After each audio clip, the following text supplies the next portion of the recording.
What's going on, guys? This is Grim Reaper, back with the next session of the One Punch Man podcast. We're here from Murata's greatness. The Lord has blessed us once again with 104. We actually got a fight in it too, so as we already know, the art was spectacular, top tier. So I brought the rest of the Hero Association to speculate and to conversate on Murata's greatness. What's going on, guys? Hello. Greetings. Hello. What up, you bitch ass niggas? You got to fill in for Sony. Just another family-friendly One Punch Man podcast. Yeah, and then we punched it in the face, and it's like, shut up, motherfuckers. Satsuki the sub, bro. I always subbing in for niggas. I have to. Before we get it popping, though, let's talk about I guess our week and stuff in terms of content. What's going on, Kishin? What have you produced or plan to produce? I got the Pig God power-up video, and I used your kaiju idea. Oh, really? So I changed it up a little bit, but obviously anybody that's interested in it can go watch it. I've got Child Emperor and Watchdog Man power-ups on the way. Oh, hell yeah, bro. What's that, bro? Not Q City, bro. Ain't shit going down to Q City. What's up, Matt? No, Grim, you're not doing this. This is not how we start the podcast. No, listen. I watched that last podcast. There was not a single mention of people's content last time. Okay? All of a sudden, oh, Matt's back. Let's bring up content straight away. You can't do this. You made a video about 2 months ago, right, Matt? No, probably. I can't even guarantee. God damn it. This fucked up, bro. He said 2 months, not me. No, fine. We're going to talk about everyone else's content. Kishin did a video on Zombie Man. It was great. He credited me. He was wrong. Let's see. Sundown made a review. I even looked back to make sure. You were wrong because I told you not to credit me. That's the problem. Oh. Let's see. Who else? Sundown. He's making those weekly reviews. Aren't they good? Have I watched them? No. Am I caught up? No. That's the answer. Satsuki. Satsuki's cranking out videos still. He did a Family Matters parody. Didn't fully get it because I haven't seen the show, but I enjoyed it. It was good. Go watch it. Grimm has been doing some videos on One Punch Man. Pretty interesting. The Pig God one's good. Let's see. The Phoenix Man one's good. He did one about the top 5 girls. Super interesting. Best thing about that was the comments, because someone went, "This is a really interesting video," and he was like, "Lamau, then titties." And the people who aren't here. Let's see. Zoni's been cranking out content too. He did a collab with Satsuki. He also did a Goro versus Swerio video. That's super good. Blastart did a top 10 martial artist video, and I did nothing. So there we go. One rant man. This is legendary, Next bro. point of the podcast. This is legendary. Go. Bro, nobody could ever say Matt does not support the community, bro. Matt is out I of here. know. Like, he just kept rambling on, and I was like, damn. That is Much like respect. 2 weeks of stress, of work, and everything, and this was it. Oh. I mean, we pretty much only did shout you guys out. I mean, Matt already did it. Unless you guys have got anything to say, but I think I've pretty much covered it. Oh shit! What's good, Satsuki? Sundown. Ah man, shit. I've been trying to supply the Hunter fans because they're in withdrawal because the God sheet. We don't know when the niggas are ever coming back, so I gotta feed them. And I've been reviewing Dog Nigga, best manga out currently. I already bought volume 1. Should be here in a couple of days. You really bought it? For real? Dog Nigga, There's a physical copy? I've read that. I did not know there was a physical copy to be bought. yeah. Oh shit! So once I get that, I'll probably do a skit with that, and chapter 8 should be soon. So shout out to DH Animations. Oh yeah, chapter 7 came out yesterday, right? Is that what you said? Not yesterday. I want to say like maybe 5 days ago. God. It had Saitama in it. Spoilers. It had sites. What? Oh yeah, I didn't read it then. What the fuck? You can read it in 5 seconds, literally. In fact, I could just post it in the Hero Association, like literally. Check that out, guys. The link in the Discord is in the description. What's up, Sundown? Hey guys, it's your motherfucking boy Sundown fucking Rider, and I've done pretty much nothing, to be honest. Was that a Brummie accent? Well, that should be default, to be honest. But yeah, I've done One Piece. Yeah, I think that's about it. It's all hate us this week, I think. Yeah, guys, check out everybody's content. Everybody's doing a lot of One Punch shit. Should be able to get out more shit soon. The podcast itself is going to be released in like, I believe, a day. Or if you're watching this right now, the podcast is already released. But we recorded it like 15 days ago, so you already know how it is. But let's hop into the chapter though. 104 with some greatness. Any initial thoughts and ratings, Kishin? Few good little jokes thrown in. Decent action. Also, long hair is basically Sunny from Toriko. If anybody understands that. I get it, yeah. No, he is. Okay. I don't know who that character is, but alright. Take your word for it. Don't worry, I'll post a picture. I liked Devil Long Hair quite a bit because a lot of the villains recently have been serious, and that's been really good. But Devil Long Hair had some seriousness to him, but he was ridiculous at the same time with all his quotes about hair. The disciples were good, and Puri Puri, yeah. Much what Kishin and Matt said. This chapter was, it had a lot of comedy in it, and we haven't had that recently. Most of the fights have been pretty serious. I'm pretty sure this fight is about to get serious, but just how it started off, it was just like jokes being thrown out in the heat of the battle. So that was cool to see. You guys are calling them jokes, but Okama was dead ass serious. Yeah, but it's jokes for the audience. Yeah, he wanted them cheeks, man. Because Bushido was busting his balls over there a lot of the time. It's like, you've fallen for another one, you fool. What's up, Sundown? Yeah, the chapter, I liked it. I'm gonna give it a solid 7 out of 10, I think. I was getting a weird feeling every time I looked at Devil Longhair. I wasn't sure, like, his face. I'll talk about his design later, but his face looks kind of awesome. Then the lower down you go, the more kind of weird he becomes. So his waist, right where his waist and downward, I don't like it, because like the long ass whatever boots shits, like it's weird. The rest to me looks fucking badass though. Like his overcoat, bro. That, oh man, he's fitted. Overcoat. I didn't like him from the neck down, dude. From the neck. I guess he's not an overcoat, but like the what's that shit called? Where your collar, like, that's a type of shirt. It's usually worn by royalty, I guess. Shit. I just call it a blouse. I don't know. Kind of. I think he's right. The ruffled shirt. Yeah, I think it might be a blouse. That's not a blouse. Where it has that type of collar like that? Come on, that's not a blouse. I haven't a clue. Someone send a picture of Devil Longhair. Right. With only his upper body. I know what you're talking about, because I think Lelouch wears some shit like that.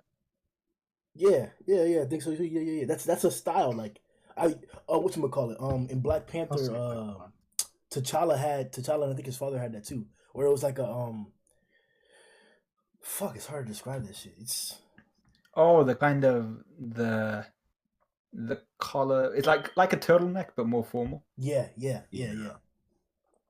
I like that part about the design on it, and then the rest of it doesn't look too bad. Like the feathers are just, I guess we can call it flamboyant, but he doesn't seem too flamboyant besides his big ass like boots. To me, that's the only part that's like.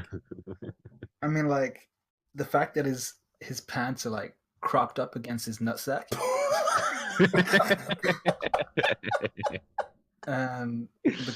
corset kind of chest area, I'm not too sure if I'm a fan. That's the way, the corset type shit. Yeah.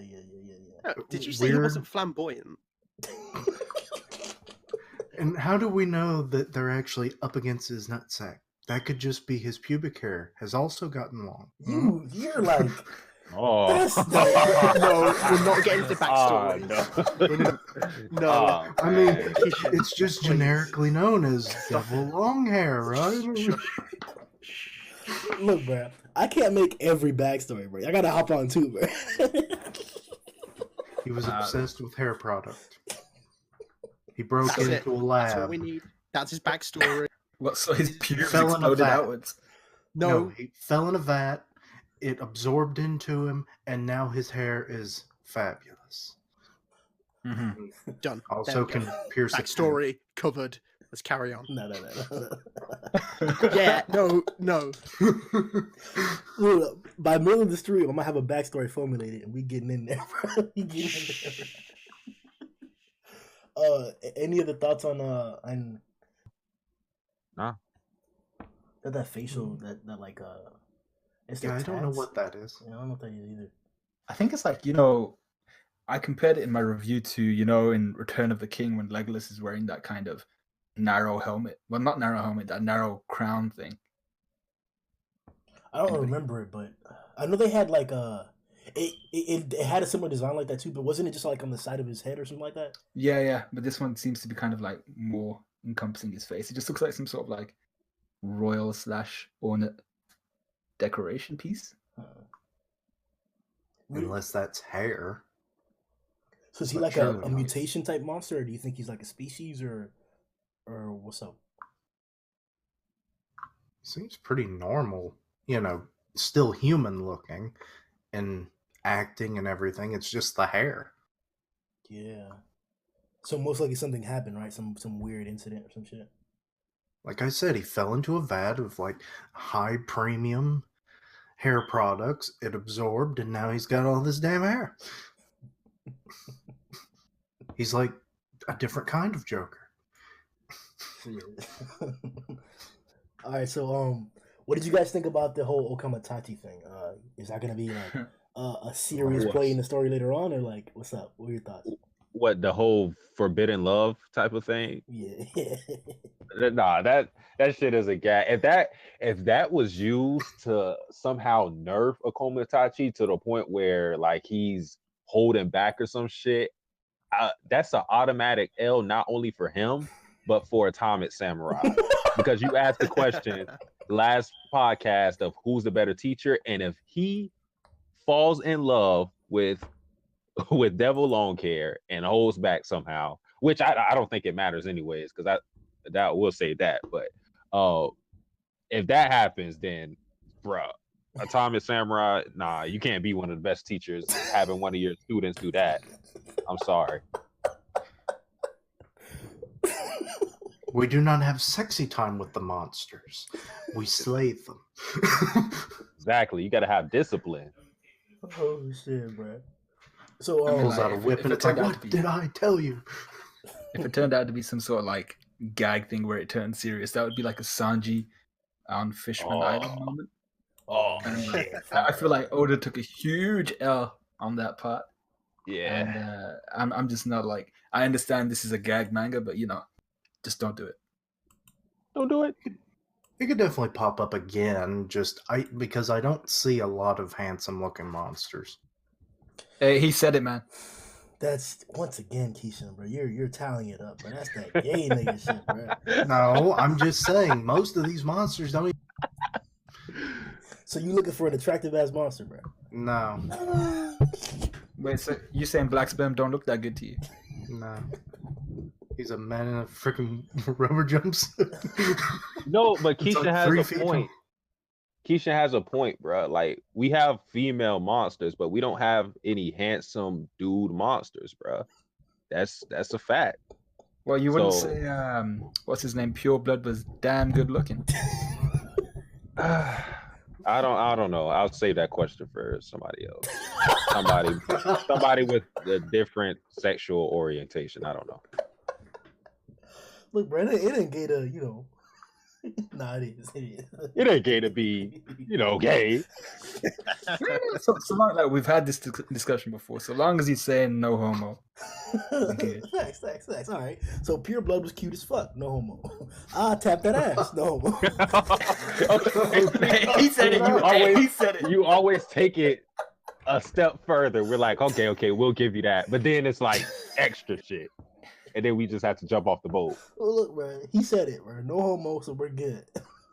Hey, man, that rule only applies up until a point. You said you tapped this guy's ass. Oh, all right. So then how about let's talk about the strength dynamic with Devil Longhair, his powers. I honestly think he's going to wash them. I think the disciples had their chance to shine with the Rickies, their group, and I think they may have like maybe 5 more pages of next chapter if they fight Devil Long Care. If that whole chapter is centered around them, they may have 5 pages where they have good teamwork and they're looking good. But then I think very quickly Devil Long Care is going to show them like, y'all ain't fucking with me, because we've seen what some demons have done to A-class heroes, and they're strong, but I don't think them 3 alone will be enough to really damage Devil Long Care like that. That's just what I think. Agreed. Matt, no. I think they've got this. I'm looking at like partially previous feats, so like Iain when he was up against not Gary Yugen Melzagard. Obviously he was a dragon class, and obviously he took off his arm, but he did manage to dodge him, right? So Iain's got the speed for a start, and obviously they seem to be holding their own against him. Okay, it's not as if they're words. I think I have to word it. So I think just from where the pace of the story is going, we've spent a lot of time on these demon class monsters at the moment, and we still haven't seen anything the executives can do. Sure, this could be a good chance for another S-class hero to show their stuff, like Darkshine, because we haven't really seen what he can do. But I wouldn't be surprised with like the strength that those 3 are at if they can take this guy down on their own. Yeah, let's see. Go ahead, Darkshine would be perfect against this guy. All the hair and no hair. I personally think, well, I would prefer it if they were capable of doing something, because we haven't really seen, like, the last demon they were against was the sadist. Was it Super S? Is she a demon? Yeah. And now that they're up against the second demon, you'd really want to see them actually succeed. So that's the kind of way I'm looking at it. They need to succeed against one noteworthy foe at least. I definitely agree with some of those viewpoints. I think it's interesting that like a lot of times from the S rank guys that we have, or like the principal characters, because of their position in the story, we don't necessarily expect them to lose all the time. With Child Emperor, it was a really, really cool surprise as to the escalations that Phoenix Man was able to put out, because it kept us in suspense. We weren't necessarily sure if he was going to get assistance, and we also had that time period where Zonin was pushing the narrative that his theory that there really, really could be somebody else who's going to intervene. This fight seems insurmountable at a certain point. So, just the fact that like Murata has been positioning it like this, as you mentioned first with Super S and now with Devil Longhair. With Super S, I didn't really get the feeling where like they couldn't win. I didn't get that. The biggest, I guess, obstacle that was presented was the fact that like their subordinates or her subordinates' armor was tough to get through. But even Iain himself showed the ability that he could be effective up against it, even though it's limited effectiveness. So with this position here, I don't feel the same way. Like we'll talk about it later, but Iain put out a technique that helped him, I guess, cut the strands or like fight better or like amplify his senses. He closed his eyes and then he used a certain technique. Iaido, I believe it was called. So it's not that Super S didn't present a challenge or maybe even an obstacle, but the dialogue that's been said for this fight, it seems a little bit more high stakes. I believe he even mentioned like if a single strand gets in between or whatever, or hits you, you could die, or could hit you in a vital organ or something like that. So I like the fact that right now they're being positioned, and because they're ranked, I don't clearly know if they're going to win or not. As you all know, we're not webcomic readers, so like we don't have spoiling information.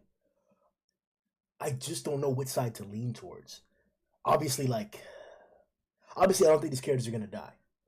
But at the same time, this nigga lost an arm already. So it's not like people can't like be wounded grievously and shit as a consequence. And we see heroes get their ass bust all the time at one point, so it's not a crazy thing. I'm just how do I put this? Whenever we were talking before on previous podcasts, make sure you guys check out the podcast, the One Punch Podcast playlist. We have them all lined up. I believe it was Onin that mentioned that a demon level threat is an S-class threat. A lot of the higher top tier, the S-class, they can deal with dragons, but it's usually an extreme. Like, there are a lot of dragons that may be even above the S-class in consideration or speculation. So that's the part, or that's the side that makes me think that, okay, this Devil Longhair threat, even though it's new and fresh and it's a character that hasn't really been elaborated on or hyped up, he could be a serious obstacle. He could be a serious thing. But at the same time, as you guys pointed out, he doesn't necessarily seem like a mainstay. Like, he'll be like the big ass pillar like Phoenix was, or like any of the other guys was, like Rover, for example, or like Deep Sea King. Those guys were like, the plot or at least chapters took several chapters to address those issues. It's not like we can't get a second chapter for Devil Longhair, but I'm not sure if I'm not sure. Yeah, I think we're gonna win. Restate what you were saying.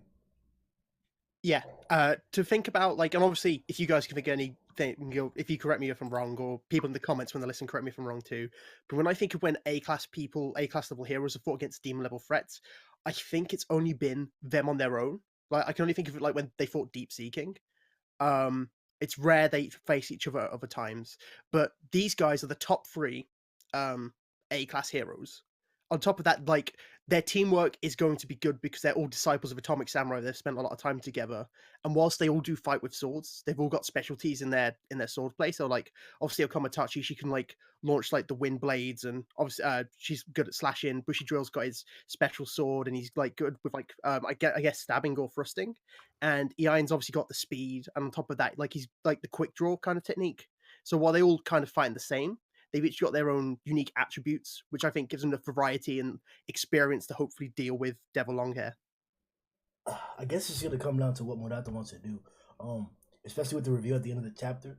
We're in a position to see or to go in several different ways, and I'm excited to see how that plays out. But I wanted to talk about Okama for a second in terms of the whole. Fuck it, bro. This is the One Punch Podcast. Fuck the censoring shit. In terms of the gay shit, Puri Puri. Yes. Puri Puri's gay. We know that for a fact. He's in jail for a reason. Yeah. Okamatachi is also gay, but he's not in jail, and he's in a very honorable situation as a disciple of Atomic Samurai. And we've seen that, like, they do hold a standard in terms of what they're supposed to do in reference to their master. They don't want to fail because that'll tarnish his name, shit like that. So, do we foresee any relation or any anything, any contact, relationship, situation between Okamatachi and Puri Puri? What are your thoughts? No, because Puri Puri is interested in men. Okamatachi is a dude that's trying to be a lady. Yeah, So, a little bit different. By that logic, may not even know that it's a dude. it would be incredibly hetero of Puri Puri to go for Okamatachi. But he's still a nigga. Like, he didn't, as far as we know, he doesn't have a titty imprint. Like, I understand he is doing a cross-dressing thing, but like, Okama himself likes males. So I guess I see what you're saying. That, like, yeah, because he has a female mentality, that it's not the same thing. But yeah, I guess. Huh. I mean, just from what I've seen, I don't know Puri Puri Prisoner. I don't know what his tastes are, but it seems like he prefers masculine dudes, or, you know, he likes Sweet Maz, and Sweet Maz is supposed to be some pretty boy, but Sonic you can still tell. Oh, really? I think he mentioned something about Sonic, yeah. Oh shit. Well, like, damn. You out there, man. You just wanted to with Sweet Mask and Sonic is like on a fence. At least you can tell those are dudes, but Okamatachi, like, you had to tell me that was a dude for me to believe it. Like, so I don't think Puri Puri Prisoner is on that boat. I think he prefers dudes that look like dudes. Okay. Matt wants them to be true to themselves. Matt Kishin. I'm not getting in on this conversation. Oh, shit. So he tried to get me with the handsome comment before. It's only because it was mentioned in this chapter, damn it. Another part I wanted to talk about is Iain. I know we've already harped on him for about 2 podcasts, but he's showing extreme, like extreme intuitiveness in this fight. Like he's. Wait a sec, bro. Say again? Matt ain't answered though. Matt didn't answer the last part. Oh, y'all. That's fine. I'll answer. I don't care. I'll answer. Oh man. Right. Refresher. So, Puri Puri, gay. Komatachi, gay for monsters. So far, yeah, as far as we know, like, because he's like, oh my god, another handsome monster. So, is it more like bestiality? Whoa! Whoa! Oh no! I don't know. Because once you're a monster, you've given up on humanity. You know, that's not the same thing. Yeah. True. Right. So you know, they're not human. They're no longer human. But so Okamatachi's attracted to things that aren't human. I think this is more different race rather than different species. I mean, like, it's like the same thing with Elizabeth and Meliodas. I mean, here's the thing. What you're saying makes sense, Matt. But like in the first panel where we actually see his dialogue in reference to him feeling that way, he says, "A nice man," and he goes. So the translation I read was "what a hottie."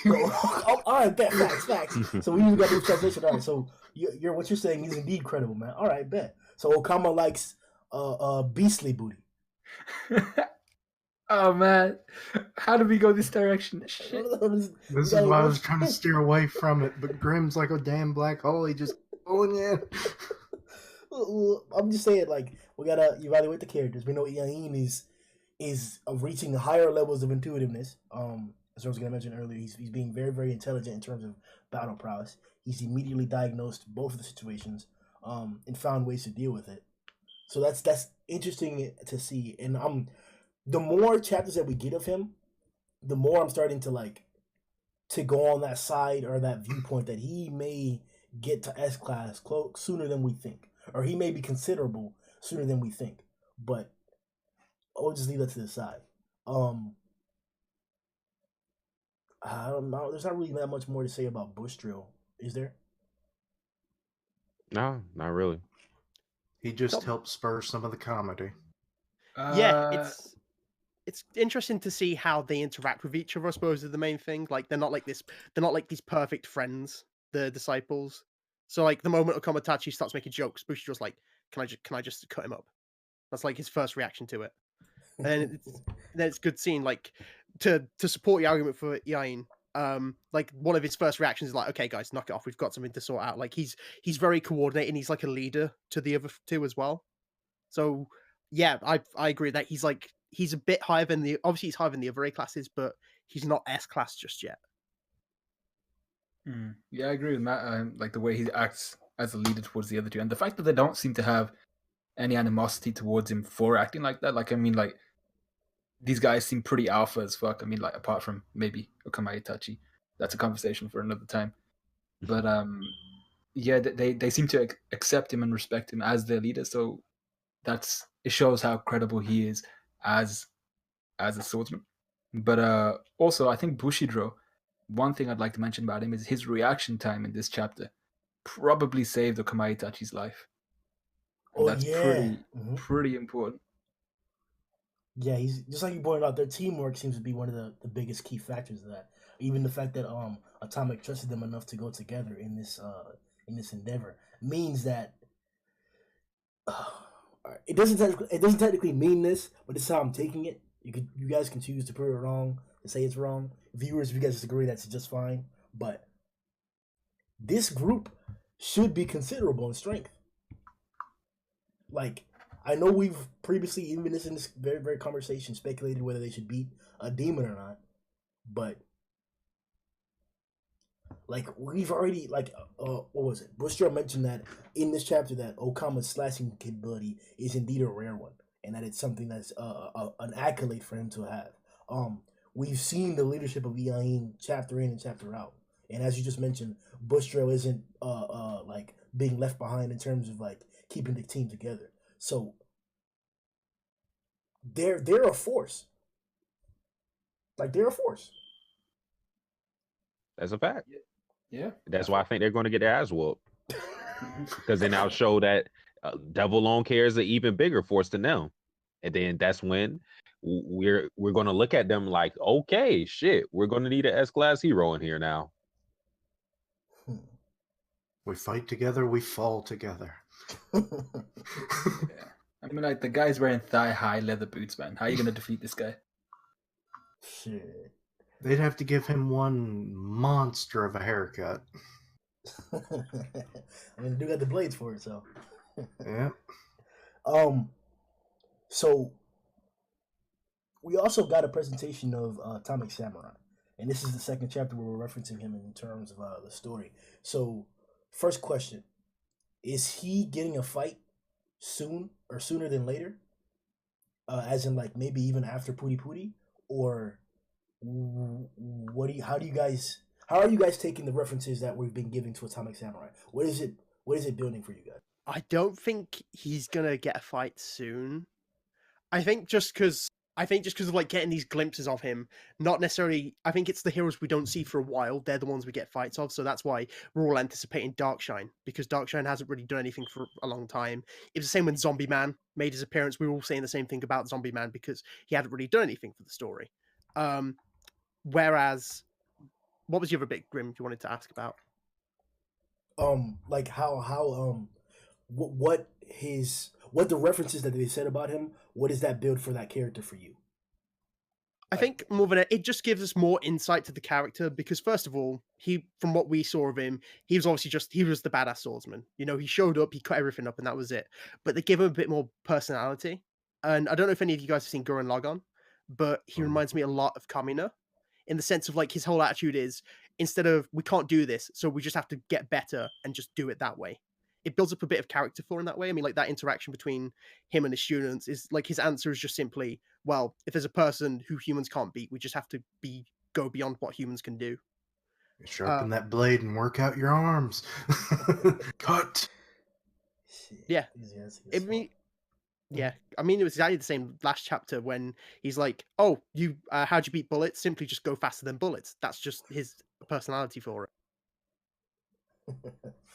Kishin? I don't really think we're going to see a fight with him, at least not yet. It's just mostly because we're dealing with his disciples for the last couple chapters, so obviously we're going to see glimpses of him because they keep talking about him. So if we didn't see him, it'd be kind of pointless. But that's about the only reason I think they showed him at all. Yeah, I don't see him fighting anytime soon. I kept looking at who we have left with these demons and executives, and I don't think his disciples are going to get the job done. And that makes me think, like, who's going to step in for them? And it would be so anticlimactic if it was Atomic Samurai. So if they do end up losing, how I believe, I don't think he's going to step in that fight. Honestly, I don't know who would, but I think he'll have a fight with one of the executives. Which one, I'm not sure. So yeah, it's probably going to be a while before we see him have his one-on-one fight. I don't think we're going to see Atomic for a while. We're going to go through Puri Puri, and then I think maybe once we get past our first dragon level, after a while, I think the last one was Phoenix Man. Then I think after the first dragon level executive we get, then we'll probably get an Atomic Samurai one. So maybe like second dragon level one, something like that. But the second part of your question, which was how do I feel it built on his character? I thought it was pretty good because like everything Matt said was true, but it also shows how perceptive Atomic Samurai is in terms of he understood that this was something that was worrying Ian, not just because he kind of understood it, but because Ian literally told him this is something that's worrying me, and to be able to say something that maybe at the time it didn't really calm him, but to calm him down in a situation where it could be life or death situation, it shows that even though maybe at the time it wasn't the best thing to say, at this situation when he can understand it probably most, it was the best thing he could have said, and probably the only thing that his students would understand in a way that they could progress. So as a teacher, once again, this is something you brought up last podcast. As a teacher, I feel like he's done a really good job in this particular regard. See, I kind of feel the same exact way with that. Obviously, I don't know when the fuck he's gonna fight, so I guess I kind of feel like these references are pushing towards that though. The fact that we've seen him twice in their fights, of course, if anybody's gonna reference Atomic Samurai in any capacity, it would be these three people. So that's off base just for that reason. But I guess we'll see what narrative he takes in the next recent chapters. But in terms of his character, I agree 100% that this is building upon him in a tremendous manner. Depicting his demeanor and how he basically how he goes about teaching his disciples. It's very, very interesting, and I'm like, a lot of times you see where the master has like super like coded up references, or like they'll say something that's like super complex or super philosophical, and you gotta like ponder it for like 100 years before you understand it. And to an extent, that's a little bit of what happened here, as Sundown pointed out, that like as far as like when we were reading the flashback, it seemed like, oh, he was just saying that to just tell him that. But yeah, in this dire situation, he remembered those moments, and assuming in this chapter we're going to see it come into effect. So it's kind of starting to build Atomic as like not necessarily the hothead that I thought he was in the initial introduction when Saitama walked up. He was like, "Hey, how you doing?" He just slapped his hand like, "I only shake hands with the strong." I was like, "Nigga, you know who just slapped?" Well, you didn't know. Yeah. Nobody knows. That's the problem. Exactly. So I would love it. I'd love it if, like, whenever everyone learns about what Saitama can do, like, Atomic's just, like, wide-eyed, and he just stares at his hand, and he's like... Oh he just starts staring at his sword, and it's like, are you really this inferior? What? It's like, I must test this. That really and then all he can do is cut Saitama's glove. It like stops between his knuckles and then just shatters. That really is the biggest mystery, or like it's basically the one piece of One Punch Man. Like people finding out about who Saitama really is, and we've gotten like, and I love the way that he does it, man. Like he'll put it out there in plain sight, or like he'll suddenly slide it in, like for example, Tatsumaki, right? After the defeat of Boros, Genos was like, master, shit like that, and then Tatsumaki sitting there listening to him talking about like, what? Why are you calling him master and shit? And it's little subtle details like that it's clear what the situation may be. Like they're not hiding it at all whatsoever, but different people don't know what's going on. Like the example with with Bang. Bang is all the time around Saitama. Since season 1, he's all the time around Saitama. And then at the beginning of season 2, which the viewers you will see, that's when King started to come around, and we started to get the whole team up thing with that, which has been fucking amazing. But till this day, Bang doesn't know how strong King is, and they're around each other all the fucking time. Fubuki herself still doesn't know the full extent or the craziness of Saitama. She's only seen 1-2 little instances, and like that. When that happens to all the characters, bro, that's like the one piece of One Punch Man. Like that's one of the greatest, most satisfying moments that you can get. Like acknowledging this guy's power and shit. It's gonna be amazing when we get that. But unfortunately, Atomic is gonna be like you said, jaw wide open and shit for it. In terms of strength, though, I'm expecting the epitome from Atomic because of these presentations. it should be badass. I'm hoping like you guys are like that you guys are gonna be wrong. That Puri Puri gets a 3-chapter fight where he fucking goes ham as fuck, and every single one of the chapters is like 65 pages. I want that, and then right after that, I want 4 155-page chapters of Atomic Samurai versus some executive ass nigga, some shit like that. That's what I want. It might not happen, but it's not impossible. Which executive do you see him fighting? Because I pretty much matched up some people I think are gonna fight. Like some obvious ones, at least for me, is Gums and Pig God. I think that has to happen. And then we had that Ugly's deal. I think Fear Ugly is going to end up fighting Sweet Mask if we have another fight with Sweet Mask. Yeah, he's the ugly, like the fat one, bald. Right? He's ugly as hell. Yeah, with his belly button sticking out with the Audi. Yeah. I thought he was supposed to fight Pig God, him or the teeth guys you just mentioned. What's his name? Yeah, Gums. Yeah, him. Those are my candidates for fighting Pig God. So yeah, those are like the 2 ones like I have matched up, and then you have like the Neon and Puri Puri Prisoner. They had like some connection.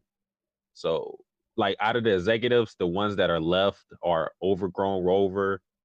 I don't really see him fighting him. I don't know why. I just don't. That would be weird. Homeless Emperor. Don't know anything about him. Does he have a sword? Evil. I don't think so. If he does, then okay. Yeah. Then they're fighting. Then they're fighting if he has a sword. Evil Natural Water and Black Sperm. Those are the executives that I didn't match up yet. I'm kind of leaning if Atomic fights anyone, probably Natural Water, because obviously he can slice through anything, right? But how does he fare when he's up against literal natural water? How does he fight against an opponent like that? I was thinking that too. How like what the fuck, bro? Damn. I've got to atomize it, damn it. God damn, Why won't you cut? I mean, to be fair though, like that makes perfect sense because I don't mean to bring up Phoenix Man again, but like I don't think any of the executive or any of the S class can beat Phoenix Man head on. It would have to be Child Emperor, Metal Knight, or maybe even Drive Knight. Those are the only people I think that can beat Phoenix Man because of the intelligence aspect. Because Child had to figure out how to beat him and shit. So I don't know, man. If it is Evil Natural Water, fuck. But if not, I think we're for some cool ass shit, bro. Like Murata has drawn nothing but fucking amazingness for Atomic, bro. Even this very same chapter, it's all slashes, bro. And anytime we see him fighting, it's just niggas in pools of blood. That's all it is. It's Atomic and a pool of blood around him and shit. So well, there is the G5 option as well because of his samurai armor aesthetic. If we ever figure out what his deal is. I didn't even think about that, bro. Go ahead. I've just been looking through who's left because there's so many characters you got to try and keep up with, and it's like as you look and then you find out, damn, most of them are dead. Yeah. I don't feel like G5 is that threatening, to be honest. I mean, if he came up against Atomic, I think Atomic would probably body him. Yeah, like real easy. Yeah, me too. Especially the Melzigard, I believe is his name. In that confrontation there, he was dealing with him pretty easily. And well, that's actually, now that you bring that up, bro, we should have been talking about G5 for a minute since we had these sword ass niggas out here. G5 and the trio. What do we think about that? How would that play out? That would be dope. That would be, I think, dead. That'd be a fight to see, definitely. Yeah. I don't think they'd get bodied. I think they would put up a really good fight. Probably even win that, to be honest. Yeah, I feel like that would be a better matchup for the 3 samurai because this hair shit is really, I mean, it's fucking hair, but I mean, this shit is going under. It has enough strength to go underground, like tunnel underground, and just and pierce them. That's crazy. So I just don't think they fare good against this hair person, Devil Long Hair. Yeah, I kind of feel like we were downplaying him in the beginning. This guy is like, Yain's making him out to be like a real like he could fuck us any second normal. So like, well, I think he's just aware of the fact that he's got like thousands of strands of hair, which essentially at least 100,000. Yeah, which is essentially could act like, with the strength of Devil Longhair, it's like hundreds of thousands of bullets, essentially, because it can pierce through their. Well, it can't really pierce through his armor, but it can get him at least, and then pierce through his skin. So, in that regard, because they only have 3 swords, as fast as the Iron is, he has to also make sure that his boys make it out alive as well. Yeah, I think more than anything, he just recognizes the threat. Like you said, he lists off all the potential things he can do with his hair. That's the main thing I took from that, and obviously like the intelligence aspect of Iron, but mainly that, like he's like, okay, he can shield it, he can pierce, he can restrain us. That's like, I think that's what he's doing, not necessarily saying we can't beat him, just recognize the threat that he is. Agreed. So then, if we were to take that same aspect and put it up against G5 from the extremely limited amount of things that we've seen, should we be like expecting G5 to be like G4 in terms of fighting but with swords, or like how do you guys picture G5 fighting? I honestly have no fucking clue. Yeah, I think it's hard to say, but I get the feeling, like the distinct feeling, that he looks a lot cooler than he is strong. Yo, hold on. This is an iconic moment, bro. Y'all remember when this nigga said Phoenix Man is trash? Oh, shit. Yo, I feel you said that. I'm kind of getting that as well, that and we were kind of like hyping him up a little bit, but like, my nigga, you already have history with this, bro. You sure you want to say that? Like, Murata is going to listen to this podcast. He going, oh, bet? Sundown said that shit again? Okay, bet. Next chapter, we're going to see G5 like come in, fuck up everybody, and then leave. See, Robo Slash. I'm going to be careful this time. And like, G5 isn't going to be trash, but he definitely, I feel he's going to be, like, he looks more physically awesome than his feats will ever suggest, I think. Okay. So you believe that the disciples could beat G5? Yeah, I think the 3 disciples together could put up a really good fight against G5 and should come out victorious. Matt? I agree with, I agree. I think they're going to obviously get seriously injured in this fight. I think someone's going to get pretty badly harmed, but I think they could beat him as well. But now I also have the image of like when G5 reappears, Murata's going to just say, the disaster level G5, aka Orochi Jr. That's just what he's going to call it. It's a dragon. He had a thing for samurais. Satsuki? Bruh, honestly, I don't know. We have to see more from G5, but one knock against him is the fact that we haven't seen him ever since Chao Emperor sicked his dogs on him. Like, those dogs were enough to hold him, apparently. So much man took care of him. We just did not. That if that shit happened, we just see like scraps on the floor, his like helmet, and then a dog chewing on it. That shit would be fucking crazy. Oh shit! Tail that would be an automatic L. Yo, don't even cry, bro. I thought you were dry night. Chewing on one of his swords like it's a bone. Oh shit, bro. But you know what? I would say G5 is going to win because I have blind faith in something I've never seen from him. So I just feel like he has to have some hidden shit, because just from us seeing him from chapters before and his connection to Metal Knight, I feel like he has to be really strong. Really strong. High Demon or some shit. He has more references than Phoenix Man did. Phoenix Man showed up in the initial invasion, presented the invitation to Garo, saved Garo, and then had a conversation with Garo if I'm correct. Those are the 3 instances. And with this guy, we saw him interacting with Great Glutton, he was involved with Royal Ripper. And there was one recent, the last time where we saw him in reference, and then the actual fight with Child Emperor. And I believe that he was the one that was actually dissecting the drone for our Metal Knight's drone. So he could literally be suited up with Metal Knight's shit, as well as already have like different references. Because that's what I'm going on. How many times you've been relevant in the story previously outside of your fight?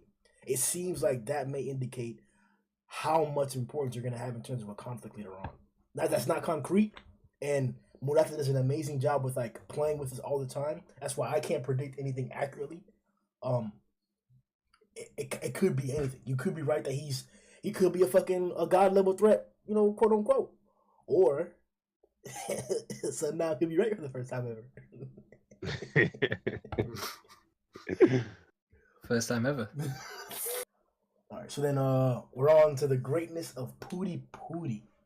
So let's talk about him. Overall thoughts on Puri Puri. Let's go. Matt, you'll lead the way. I think we should let Sundown take this one.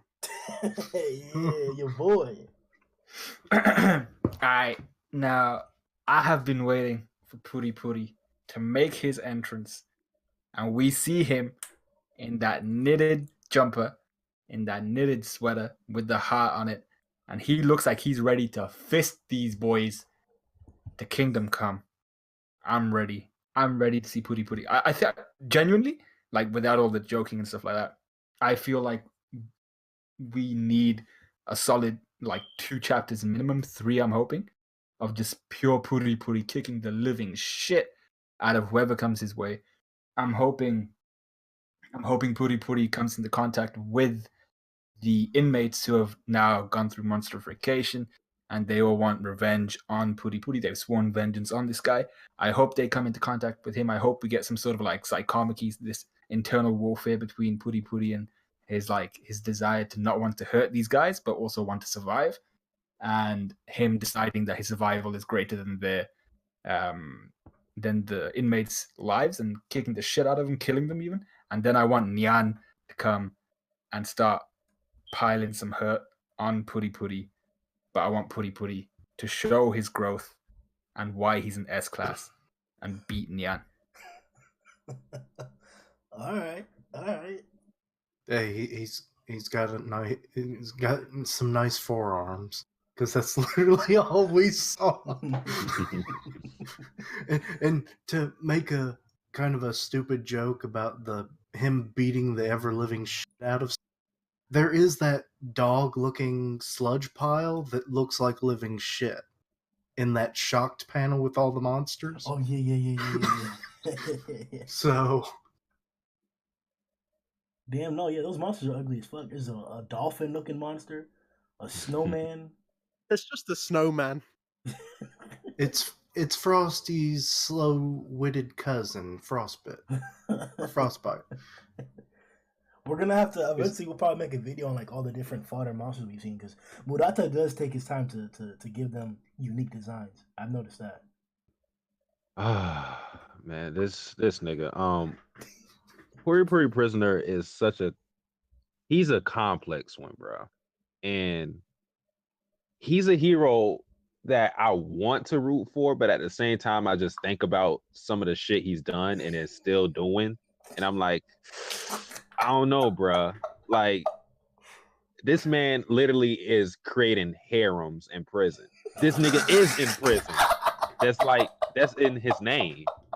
He's not in prison just because he tried to do the right thing. He's in prison because he's done crimes, and he's still doing them. But the Hero Association needs him. So I want to root for him. I do think he will get a chapter of him just fighting a whole bunch of fodder monsters, putting in work.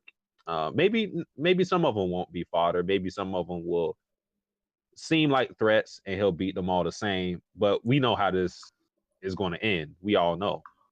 This is Puri Puri Prisoner. We see what happened with Deep Sea King. We know how this whole thing is going to play out once it's all said and done. Oh, no.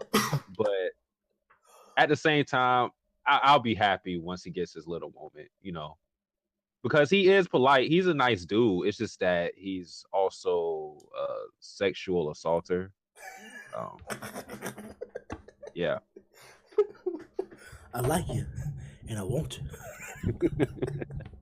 I mean, No, but he's polite about it. He's like, I like you and I want you. Be a part of my harem. Then you're like, no, and he's like, please, and he's going to keep saying please until you do it.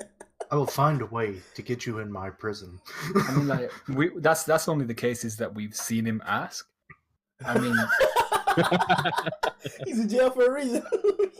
there are guys in that prison who'd probably say something against his case. But yeah, I agree with Satsuki there. To be honest, I mean, I like the guy, but what he's done in the past, especially what he may have done to those poor souls in prison, can't really condone that. Matt? Yeah, Satsuki pretty much covered it all. I've also got the image of like Puri Puri's high school rom-com harem anime in my head. But yeah, like Satsuki pretty much covered it all. Like you want to like him, but it's his previous actions that kind of hold it back. But obviously, I'm not gonna like when there's that panel. Obviously, when they're like, "We've got him now," and then he's just standing there. Like I got hyped reading that because like I was ready. I'm ready for this beatdown that's gonna happen. Also, that snowman. I love that snowman so much. It's so stupid. I love it. It's my favorite. Spoilers for panel of the week, but you know. When I say Puri Puri, bro, I'm talking about fucking greatness, man. One of the original appeals of One Punch Man, once you go through like the first portion, and even if you watch the anime the first season, it is Puri Puri. Like he is part of like one of the initial attractions. Whether it's encountering the deep sea, his presentation as how like you guys already put it, he's a quirky character, who was unique and different. I just find like everything that he's been through to be so humorous and shit and fun. Like I've never had a complaint about this character. I've never like felt negatively about this character besides the whole strength thing. It's not that I think that he's weak. I know that Puri Puri is strong as fuck. It's just Deep Sea. Like Deep Sea was also strong as fuck. And as we already know, S class or demons can indeed be S class, and he was on the verge of being a dragon if we really wanted to speculate it. But I just feel like this is a pivotal ass moment for my boy. Like, I'm not gonna say that Puri Puri is one of my top 3 favorite heroes, but he's definitely one of my favorite heroes. Incredible presentation. I like the way he fights. The the gay shit is funny as fuck, dog. Of course, bro. Hold up, bro. Want to come into my prison cell for some toilet wine? Bro, when we heard the buzz sound, bro. And then he put the phone on his ass. There's no backstory, man. Yo, Puri Puri's that nigga, bro. Like, that's... Oh, shit, man. It's just like, man, when I saw that, bro, it changed it up, man. Like, we're back into it, dog. I loved the zombie man fight. It was very, very cool to see him because there's a new guy who never really got to see his powers before. And then Sweet Mask was good, but as we already pointed out before, we wanted to see more. So it's kind of disappointing that Murata's still holding him back, but that just adds more hype to the situation. And we already know he's gonna come through with the hype. So Sweet Mask is on a pedestal now for in terms of expectations. But Puri Puri, like, I just got happy when I saw that. But I'm like, yes, bro, we're back to the fucking greatness, bro. Like, it's amazing when. All right, I gotta be careful when I say this. I like when the heroes get their ass bust. I enjoy that. I like that. I like seeing other people do shit. That's why after the appeal of One Punch Man, that we barely see Saitama. We see literally everybody else go all out 100%. And I love that shit, bro. I fucking love that shit. That's my biggest complaint about One Piece, the fact that Luffy beats everybody when they tell us that everybody else is strong as fuck. It doesn't make sense. Like the whole Crocodile thing. Crocodile fought Whitebeard, was in the New World for some odd time, had success, but Luffy beat him. It didn't make sense. So like, that's not the case with One Punch. That's never the case with One Punch. So Puri Puri is in a position right now where we don't have the biggest expectations. it's really like that. It's really just about having fun and seeing him have an enjoyable fight. And out of all the people who get an enjoyable fight for, I think Puri Puri is like the prime candidate for it. You guys already pointed out that like we need to see his amplification and strength. It's. I hope I'm not wrong, bro. That's all I gotta say about that. I hope I'm not wrong. Puri Puri is that nigga, dog. No, I agree. Like, I think that is the best thing about Puri Puri. He's over the top. He's basically like a JoJo character in that sense. He's just this over the top, like flamboyant character. He's fun to watch, and it's like back to what Satsuki said. Like, it's difficult to root for him, know what he's done, but there is that part of him that's just like as well. Mm-hmm. What were you suggesting with that tweet you made? Wait, must have missed this. What tweet? What are we talking? Yo, Sundown looks exactly like Puri Puri, bro. Exactly. Oh, like that tweet. Okay. Hey man, like I'm not seeing it, but I need a face comparison, bro. Always. I don't know what since I first met you, Sundown, bro. That's who I thought. I thought, oh, Puri Puri. He reminds me of Puri Puri. I mean, I got straight hair, dude. This guy got curly hair. No. You like Puri Puri, bro. If you guys are watching this, you should probably see it on the screen right now. I think I posted it up. But yeah, man, that's hopefully we get what we're asking for Puri Puri. There's gonna be a lot to speculate for in next chapter. It should be amazing. I don't think anybody is expecting anything like less than that, so we'll see what Puri Puri can pull out. Any speculation for next chapter though because of that? He'll beat some monsters, and then by the end of if it's a long chapter, by the end of the chapter, we'll see like Neon and we'll just have like him appearing, but not actually fighting him. Okay, but it's a long chapter, all right. Makes sense. Comes out because he smells Puri Puri, and it's like, you smell like those guys I kidnapped. I guess it was expected that you would come. Kind of develop some sort of attachment to Puri Puri. Yeah, that'd be weird as fuck. Elaborate on that. What do you mean attachment? What if he tames him? Well, Neon looks like some sort of like monster cat. And cats are kind of represented as fickle creatures. So if he kind of switches allegiances halfway through, like he enjoys the beating he gets from Puri Puri or some shit. And then essentially they have like a dragon level fighter on the hero side. That would be pretty. Just an idea for Neon. Just maybe because it's small, like when all the executives got introduced originally, they all had like the big panels. Except for Neon, he had like a tiny panel in comparison, so that made me think he was weaker than the other ones. But maybe he's still considered executive, partially because there's something to do with like cats have 9 lives. So maybe there's something like that for Neon as well. Maybe he's got 9 lives, so he can die up to 9 times before he's actually dead. That's what somebody brought up recently this week in reference to Puri Puri and Neon, that there may be a 9 lives aspect. How could that play out? Because here's my thoughts. This is just my thoughts, so don't take this to be concrete once again. But I was under somewhat of the impression that we off-screened the Zombie Man conflict because we had just gotten through an individual who had a similar power. And it was going to be basically the same exact spiel of reviving or staying alive or regenerating type of situation. So, is that going to be the same case, or is there still fatigue as to like immortality or regeneration in terms of the series in you guys' minds, or is that not the case anymore because of the chapter? I think if they do it right, then it won't feel like some repetitive type of theme going on. As long as it's not like if it's limited to 9 lives, and maybe like after Puri Puri Prisoner kills him once or something, and then he defeats him after that, then it won't be a problem. But if it's a long drawn out fight, and then like he does have 9 lives and they keep going back and forth, he keeps killing them, then that'll be when it'll seem repetitive. I could see maybe that happening. I would prefer if maybe like he uses like the combined strength of 9 lives.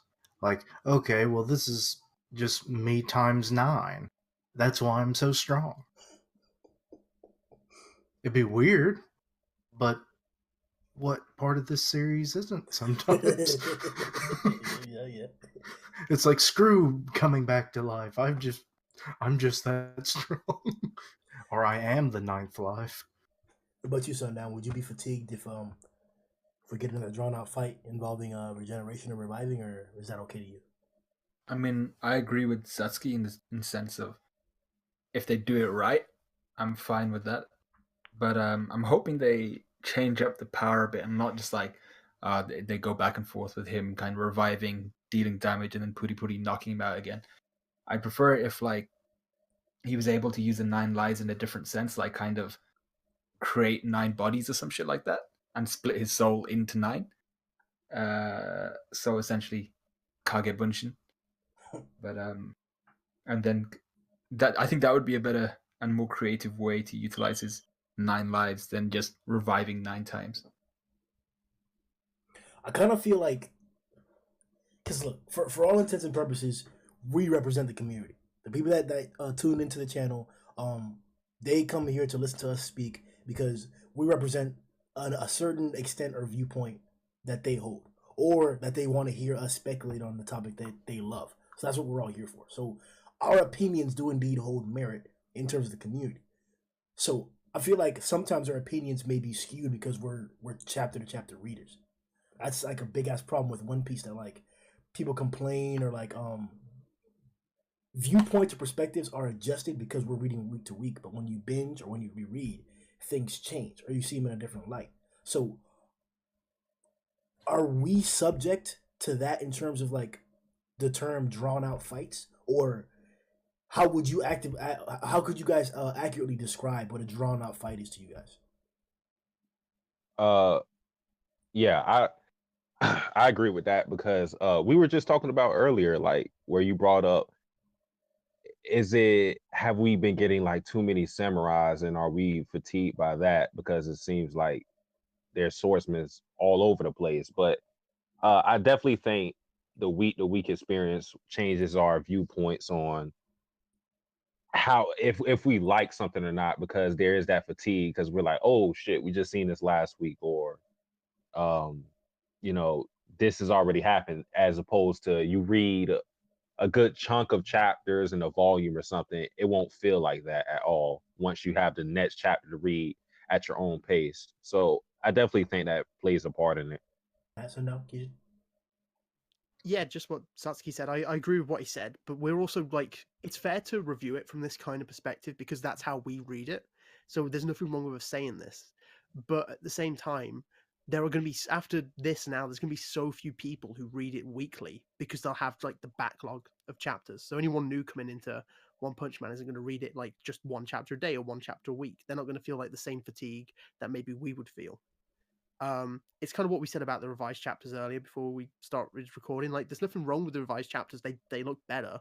But the fact is, because we are obviously reading it more regularly than other people are, it drags on more for us, and that's kind of like, if there is a problem with One Punch Man, it is that kind of the drag for it at the moment. Yeah, I mean, I agree with both Satsuki and Matt. There is a bit of that drag just because of the revisionings, but I don't know. I'm not sure about you guys, but I haven't really been feeling too much of a fatigue. I mean, like, if I feel like a lot of people had an issue with the Phoenix Man Child Emperor fight, because that did go on for a while, and that had a couple revisions as well within it, and I was feeling quite fatigued with that one, to be honest.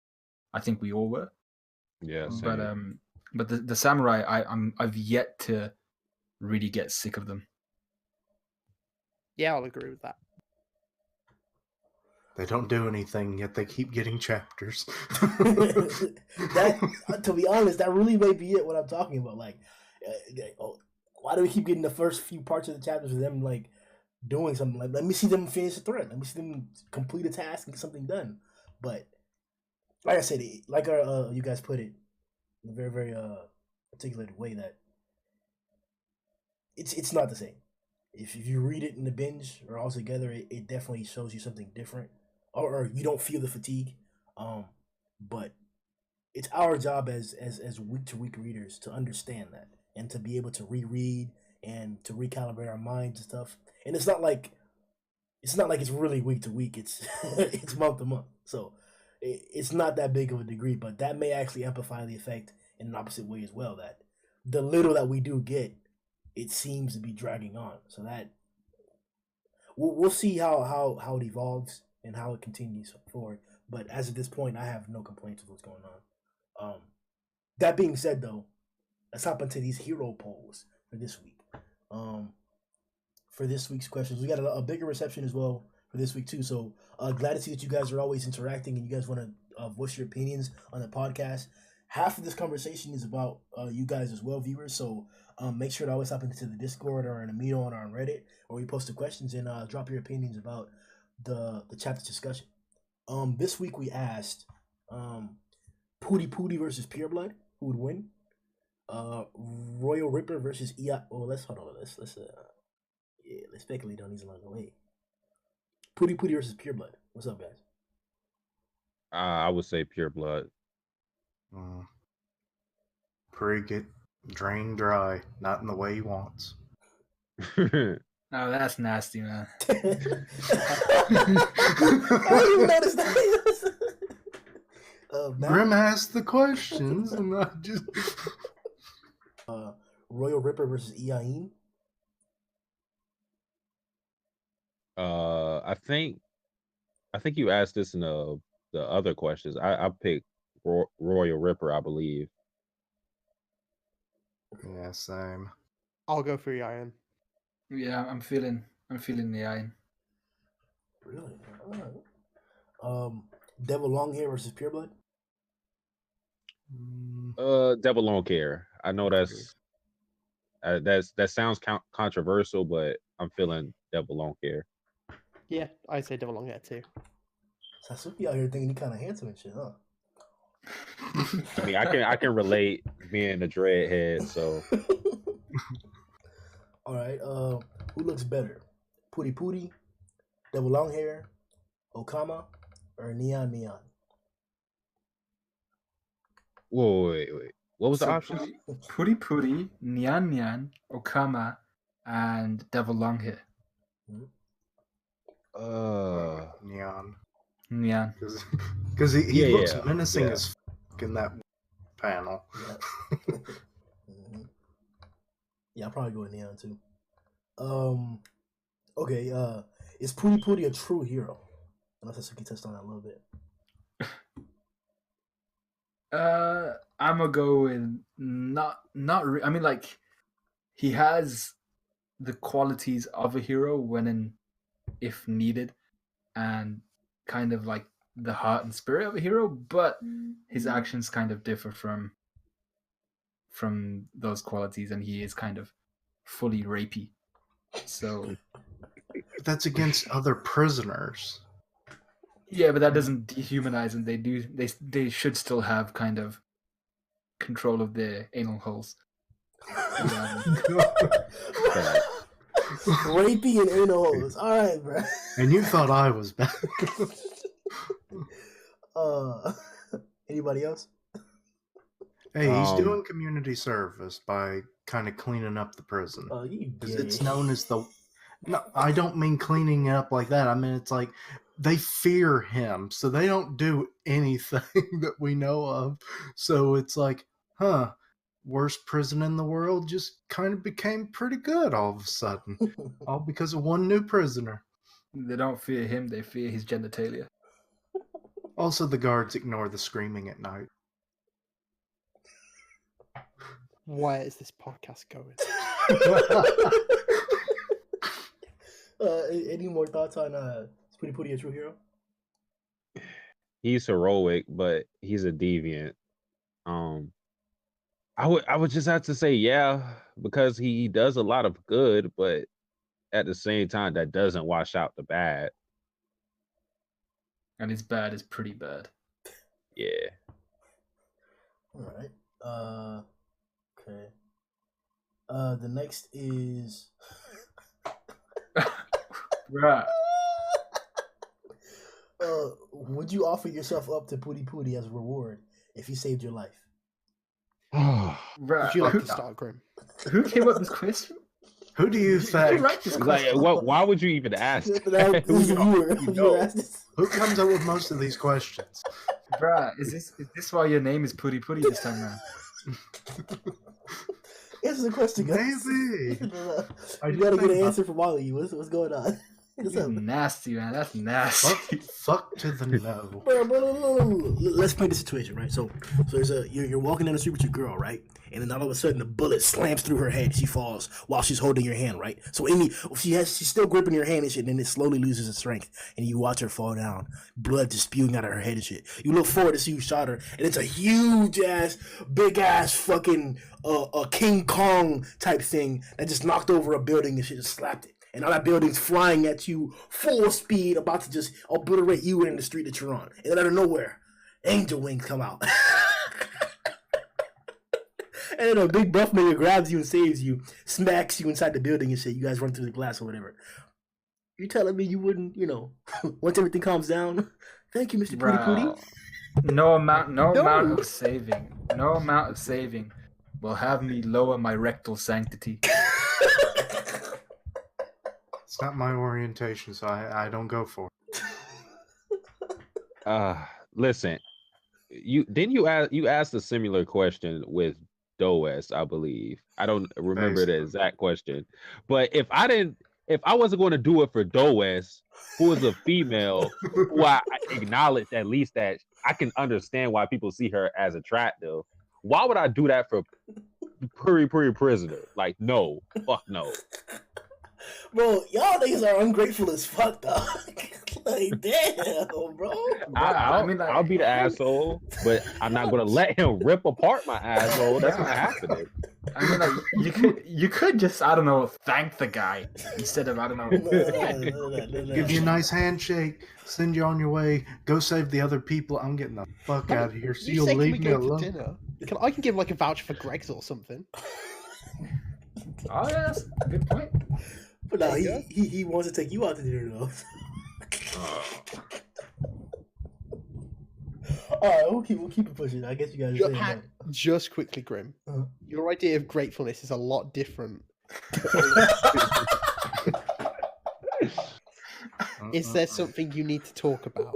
All right, look, I'll say it like this, bro. Fuck it. All right, I may be a fucking asshole, the worst person possible for saying this, but it went through my mind, bro. If you're a hero, right? There's not necessarily a clear way where you get money from being a hero. We see that all the time with Batman, Static Shock. Them niggas don't get paid for their hero work. So Batman doesn't need to be paid. Damn it. That's a bad example.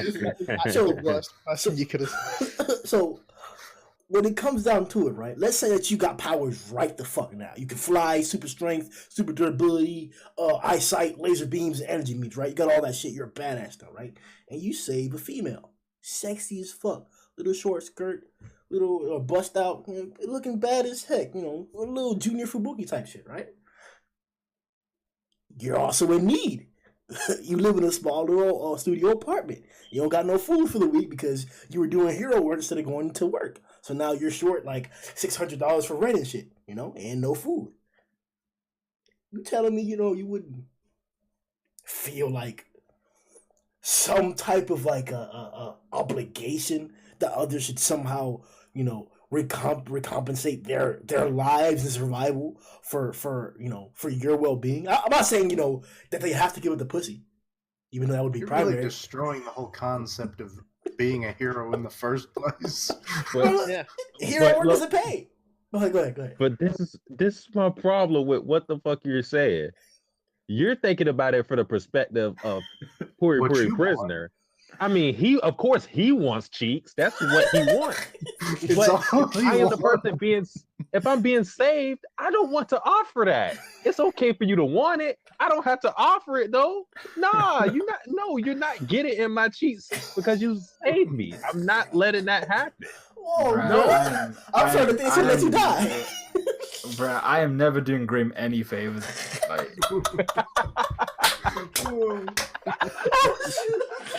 Anyway, this podcast is devolving at such a rate that it'll become a monster in the next 5 minutes. Hi, Blast and Zone In. We miss you. We hope to see you again soon. Oh, this would have happened if he was here, you know. Yeah, he would have amplified You it. already know, bro. He would have hopped in. He would have said, "Yeah, you guys are ungrateful, bro. I took that ass up." Actually, just thinking about it, this whole conversation has gone on from a page of Puri Puri showing up. What is going to happen? That's how bad of an influence this dude is. We wouldn't have this conversation if it was somebody else. I mean, we did it a little with Sweet Mass, but just a little bit. Just a little bit. Oh shit. The next question we asked was does Okama Tachi like Puri Puri? We already addressed that basically. After that we asked your favorite A-class hero.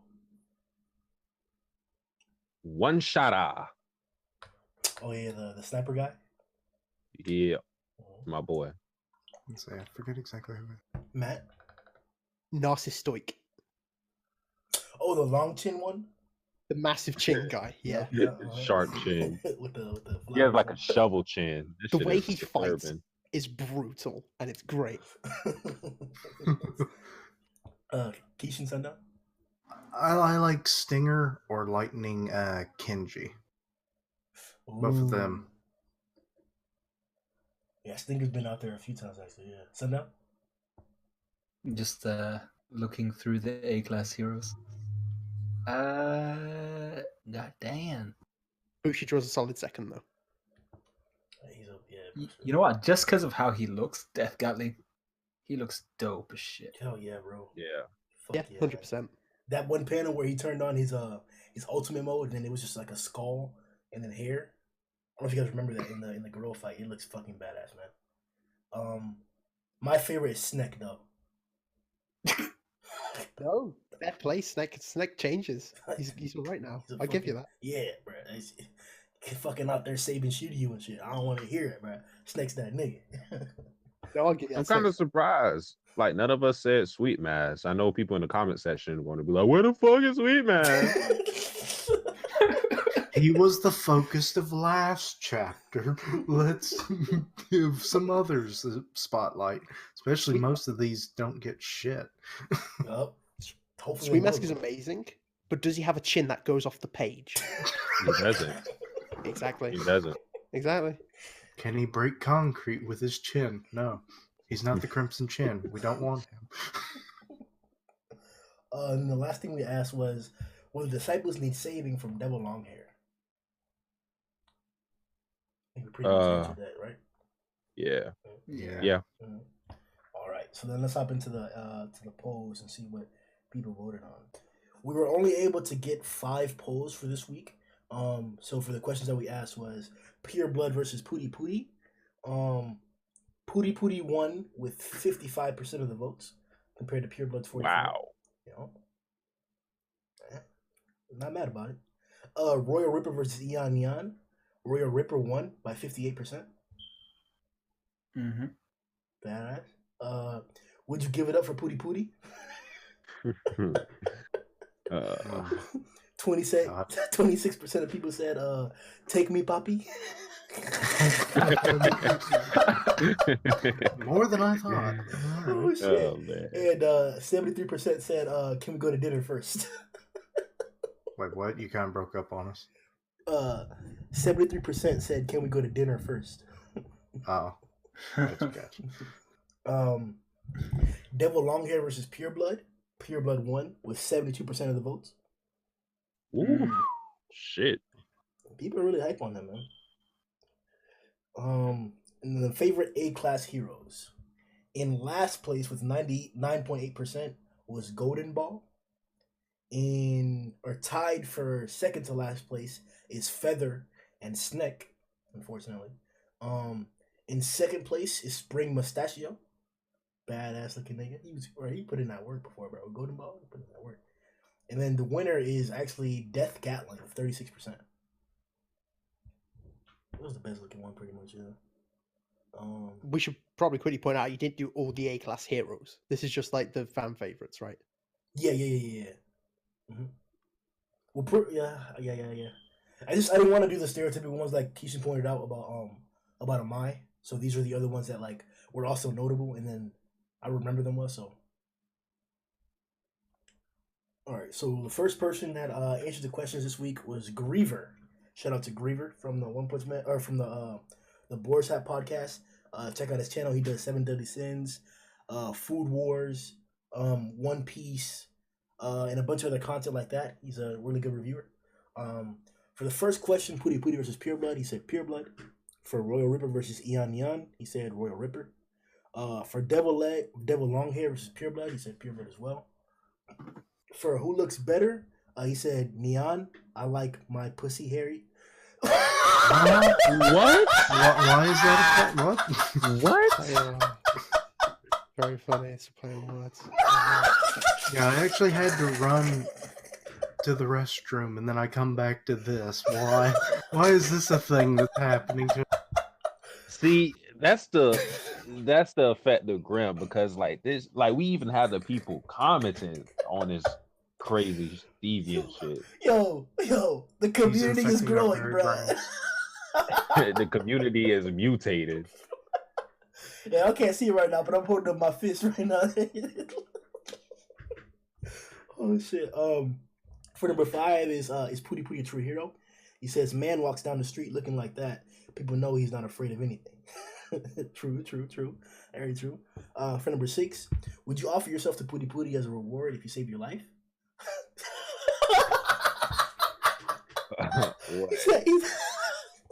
I'm more of an Atomic Samurai guy myself. Oh, he didn't have to say that. Why are people putting themselves out like this? My nigga, bro. Sure, most of it's a joke, but I don't know. For number 7 is Okamatachi like Puri Puri. Don't know, don't care. Favorite A-class hero? Death, Gatling, and Feather. Bet. Hell yeah. Number 9, will Disciples need saving from Devil Hair? No.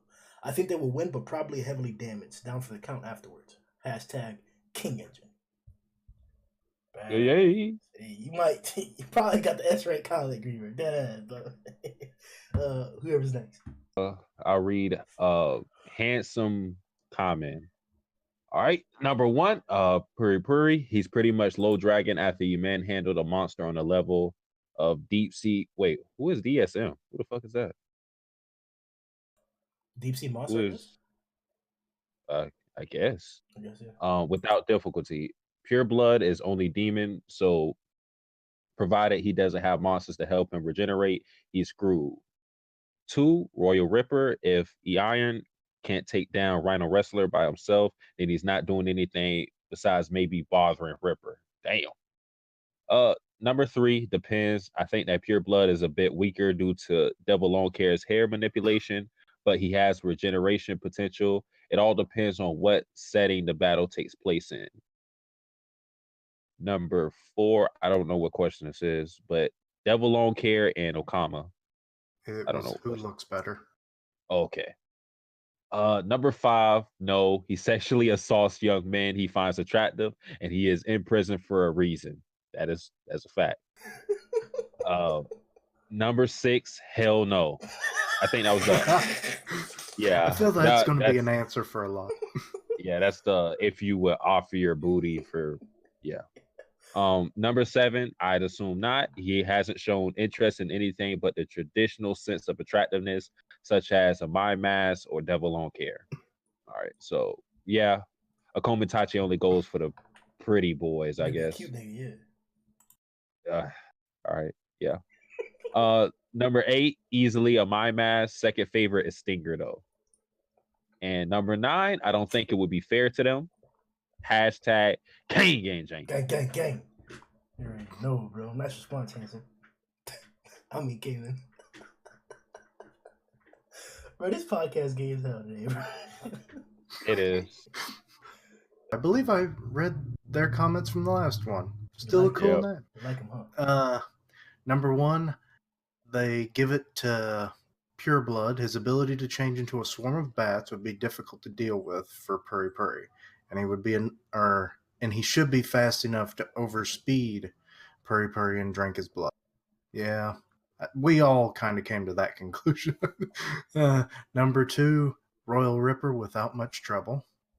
3, give it to Devil Longhair with his countless hair. He should destroy pureblood if he changes into a swarm of bats and has a great defense.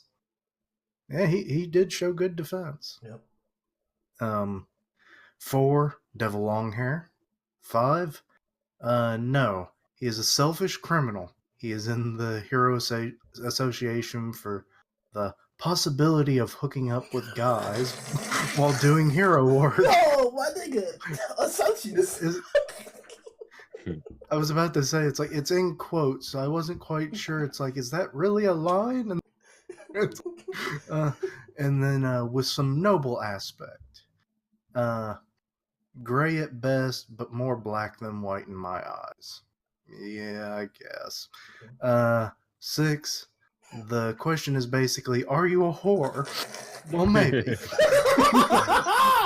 Yo, my boy TJ, bro. Well, 7, no. Okamatachi seems to like pretty men with feminine physique like Sweet Mask or Devil Longhair. Don't think Puri Puri is his type, but Puri Puri like Okamatachi. I don't remember. We did talk about that, but I don't remember an instance where that happened, but I forget stuff all the time. And then number 8, Spring Mustachio. Alright, and 9 is nope. So the disciple's gonna lose in their eyes. Oh, fuck, bro. Tijo, you forgot this week, dog. Yeah, no, gang. He usually does it, though, so I'll consider it. Yeah.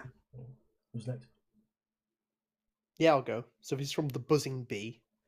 Number 1, they've put probably Puri Puri Prisoner, but they're not fully sure. Fair enough. Number 2, Royal Ripper. 3, again, they're not sure, but they go with Pure Blood. That seems to be the general answer everyone's given. Number 4, Neon. Once again, that's what everyone's saying. Number 5, no. I think he has good intentions, but you just can't go on molesting guys you like. Number 6, no. Number 7, I guess. Number 8 is Stinger. Stinger seems like the fan favorite, really. Uh-huh. And number 9, probably not. Damn. All right. Saito's on now. Nope. All right. So for the first one, he says, so this is Puri Puri versus Pure Blood. Shit, I don't know. I think Pure Blood takes it. All right. Number 2, Royal Ripper versus Ian. Royal Ripper. 3, Devil Longhair versus Pure Blood. Pure Blood, mostly equal match. All right, cool. Who looks better? Okamai Itachi. What were the options for that?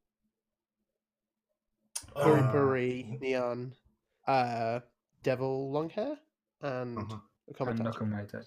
Okay, questionable, but okay. 5, is Puri Puri a true hero? Yeah. Who is this guy? Saito. Nah, I don't agree with you. 6, would you offer yourself to Puri Puri as a reward if he saved your life? Nope. No other hero demands such requests. Puri should be no exception. But I would offer my quote-unquote services to Fubuki if she saved my life. Oh yeah, of course. Whoa, boy, Saito, all right, dog. That's a given.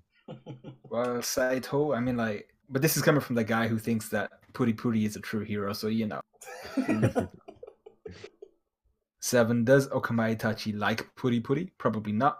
8, favorite A-class hero, Ian. And 9, will the disciples need saving from devil hair? Probably not. Hashtag Kingu Engine. Gang. Hey. All right. Louis, that's all. The next one is Black Stannis. Hey, shout out to Game of Thrones.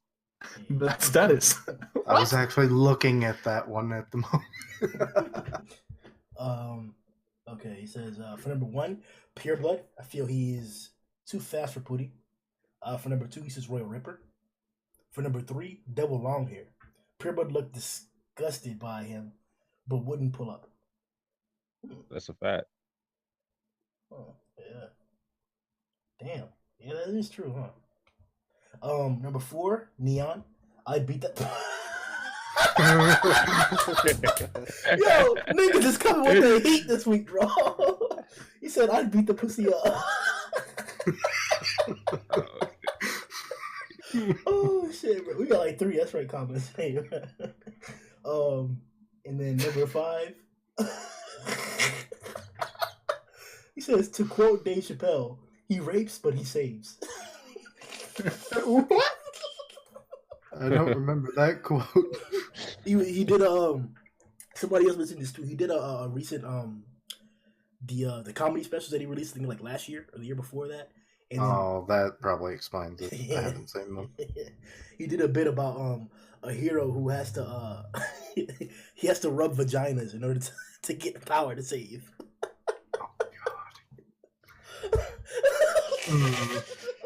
Good luck. Wait, was Grimm the only person that knew that in the chat? Shout out to Dave Chappelle. For number 6, he says Puri is in prison for a reason, so even if I say no, it's still happening. Yo, Black, bro, you got my vote, bro. Oh no! Just resign to their fate. Number 7 is Puri. Puri is considered handsome in the verse. If so, yes. For number 8, Sweet Mask, because he can no diff atomics. Ooh. Oh, high hopes for this boy. This is not an S-rank comment. Fuck that shit. Hell nah. You were loving everything up until that point. It was like, Grimm is on the emotional roller coaster here. Fucking Stannis, bro. Nah, for number 8, he says, nah, they'll go plus Ultra. Boku no Hero over Prison School ending. Whoa, I'm not even reading the rest of that shit. Fuck. Whoa, Black Stannis, you ain't never. Hell no, nah, bro. Hey, shout out to Prison School. Tripping, bro. Cool Kid, 1208. Okay, number 1, Pure Blood. Number 2, Royal Ripper. Number 3, Pure Blood. Number 4, Double Long Care has a style advantage in his fashion choice. Number 5, nah, Puri out here to rape all, friend or foe. and he capitalized rape. Like it's a capital R. Oh, we're laughing about rape. This has gone downhill. I know. Number 6, hell no. We miss you. Yeah, we do. Number 7, he probably does. Perhaps he feels he needs to be on his level before he can express his feelings. All right. Number 8, A-class, 13, great philosopher because he has that knowledge as well as having those huge muscle gains. And number 9, wait, what the fuck is? Okay, whatever. And number 9, no, they'll defeat him on their own time. This time. No hashtag, but King Engine and bold. Gang. Good shit, bro. All right. Saitama the One nap man, apparently. Number 1, Puri Puri. 2, Royal Ripper. He's pretty fast and his attacks are hard to foresee from E-Iron. 3, Devil Longhair. 4, this one is easy, Puri Puri. 5, yes. Wait. Okay, if he was a true hero. That's what I had to look it up because I was scared. Come take it, Puri. 6 is nope to what we all thought. 7, Puri Puri. He's an attractive man, so probably. Okay. Okay, yeah. 8, Yarn. He's a great person. That he is. And number 9, Disciples. Each one is really strong, and they are a great team. That don't answer the question. Yeah, that really doesn't answer crap. I hate to say it. No answering. Because it's, would they need saving? I mean, I guess they're saying that like they're strong so they don't have to worry about anything, I guess. it was worded weird, maybe. Mm-hmm. Try to give him a pass. I don't know. No doubt. And then King Engine. Gang, gang. I was about to say, do I have to do it? Or were you going to? Has anyone done Lunar Wolf? Yeah. And Nope. not that I know. Cool. They started with hashtag King Engine. Hey. So, number 1, Puri Puri versus Pureblood. Puri Puri. His muscles are too thick for Pureblood to bite. Number 2, Rory versus the Iron. The Iron is mentally stable, so I vote him. Number 3, Devil Longhair versus Pureblood. Pureblood, because he's fast enough to avoid the hair. Who looks better? Okamatachi. Is Puri Puri true hero? I mean, he hasn't got a human yet, so kinda. Number 6, how would you offer yourself to Puri Puri as a war stage life? I might. We've got more on the roads than I would think. I know, man. Hey, honesty's respected. Grimm is king of the deviants right now. He's infecting our brains. Does a comment touch like Puri Puri? I wouldn't doubt it. Favorite A-class heroes in My Mask, and will the disciples need saving from devil hair? No, but that is edited. Bet. All right. Good shit. Whoever's next. All right. So this is Kelp E. Anybody done that? Nope. I don't think so. No, I don't believe so. All right. So, answer to his first question: I love my guy, but pureblood sucks him dry. Poor choice of words. Okay. Like, my G, these questions are not designed for that phrasing. All right. 2, Ian, both are bladed users, and although the N-word has one arm, he's def more skilled, whereas Royal Ripper slashes without thought. All right. 3, kind of hard to say. Both seem to be on par with each other with their respective abilities, but I would give the W to Pureblood. All right. 4, B, he's got a nice aesthetic. Who's B? Devil Longhair. Okay, so Devil Longhair. He's got a nice aesthetic. Okay, cool. I do think he's got that Legolas vibe anyway. 5, at his core, he just wants to fuck some dudes, but he does enforce justice and does hero work. He didn't really give a yes or a no, so I'm feeling this guy's on the fence. 6, hell nah. I ain't giving up my cheeks because he saved my life. All right. 7, I don't know. Puri doesn't seem like Okamai-Tachi's type. Okay, I kind of agree with that. 8, gotta go with the Iron. And 9, no, they'll get roughed up, but they should defeat him 3-on-1. Cool. Hashtag King of the Deviants. Say it right, bro. Come on. Hashtag. The last one we're gonna read is Greek God 24. Puri Puri versus Pureblood. He says hard battle, but Pureblood pulls the win. Puri Puri couldn't keep up with his speed and regen. Cool. Royal Ripper versus Eon. Eon has far more skill and technique, where Royal Ripper has more speed and power, while Eon has both. All right. Devil Leg versus Pureblood. Devil Longhair would be difficult for Pureblood to contest with all these hairs coming at once. Also, his hairs could just shred through the bats if Pureblood tried to regenerate. True. Who looks better? Okamatachi, 5. Pretty true hero, kinda. He technically locked himself away, so he at least knows he's a threat to the innocent males, I guess. Innocent males. Would you offer yourself for Puri Puri as reward if he saved your life? Hell no. Tripping, bro. Ungrateful ass niggas. Does Okamatachi like Puri Puri? Nah. They seem to be more into effeminate men. Favorite A-class hero? My Mask and Ian are tied for me.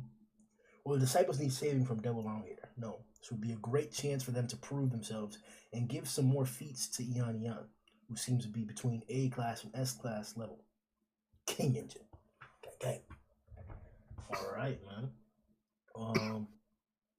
Okay, so then let's hop into the panel of the week portion then. So my panel of the week was the panel where Ian is talking to Atomic, and we just see like a silhouette of his face is darkened out, and then we see the background of the city where Boros attacked and all the craters that the assault left, and then he's talking to him. It just looks badass. All right. My panel of the week is when just before we had the appearance of Devil Long Care, like the official appearance and like the disaster level and everything. You just see like a silhouette, and you don't see legs or anything. You just see hair like swaying, it was pretty dope to me. You just see the shadow, and yeah, it looked dope to me. Yeah, that shit. He looks huge too, bro. I agree. Yeah.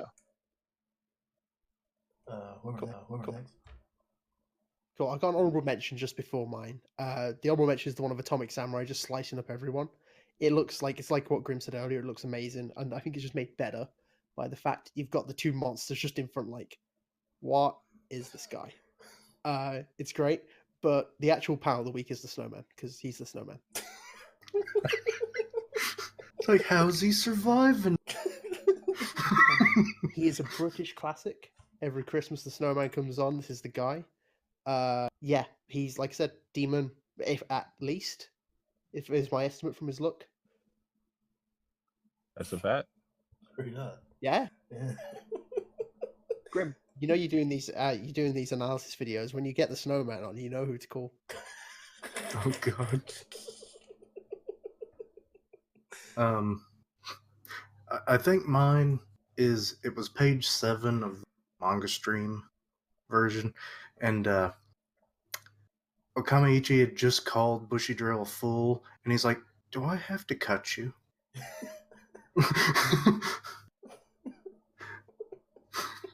His face. Bro, he looks. You cannot tell me he doesn't look exactly like Sundown, bro. Half these guys look like Sundown. I'm telling you, bro.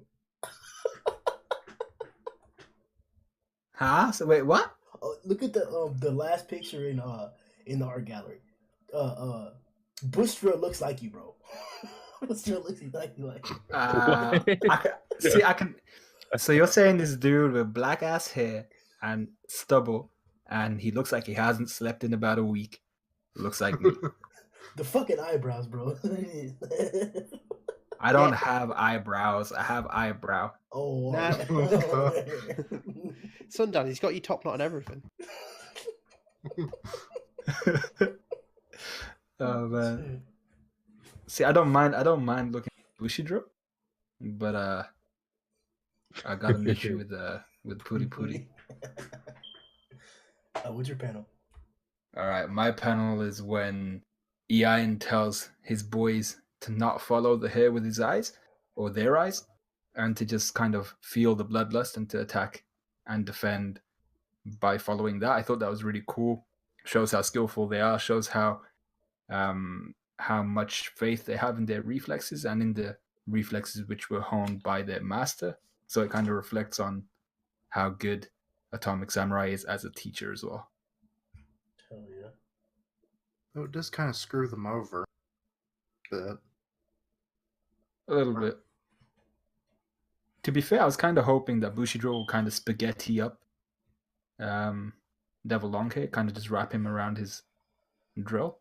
Yeah, but we see how that worked out. Yeah, got tangled in the motors. All right. Well, that was it, guys, for this week's One Punch Man podcast. As you already mentioned, chapter 104 was amazing. There's a lot to speculate on, and 105 seems to be very, very promising with the return of Puri Puri. We're gonna be looking. Yeah. Hopefully, we're gonna be looking forward to that.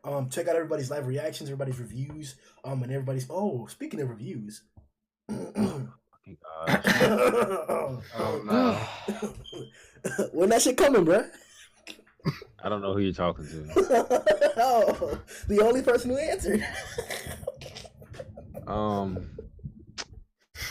You see, I made this obligation where I'm not going to review shit unless we have a decided fight. So because with the Child Emperor shit, because we kept getting revisions and because the fight lasted how long it did, I said, nah, no way am I going to just like review this, chunk it up like that. I need a decided fight. If it so happens that the disciples get their ass whooped, review will come out. Maybe a week from now, maybe 2 weeks, it will come out though. All right, that's how we rocking. Yeah, all right, right. You say it, you got it. Check out everybody's content. Like I already said, it should be coming out soon. What should we ask? Well, y'all know y'all niggas really tripping about that hero shit, right? Bro, like if Puri Puri saves your life, you should really toot it up for him. Like that's so fucked up, bro. No, you shouldn't. Bro, like you're a poor hero. Like you're not gonna want a reward, like at least money, right? If you were a hero for real. Bruh, you telling me if a fireman came into your house while it was burning, saved your ass, you would then offer up said ass to this guy? I was about to say, are you gonna slide that ass to him? If he wanted to you know,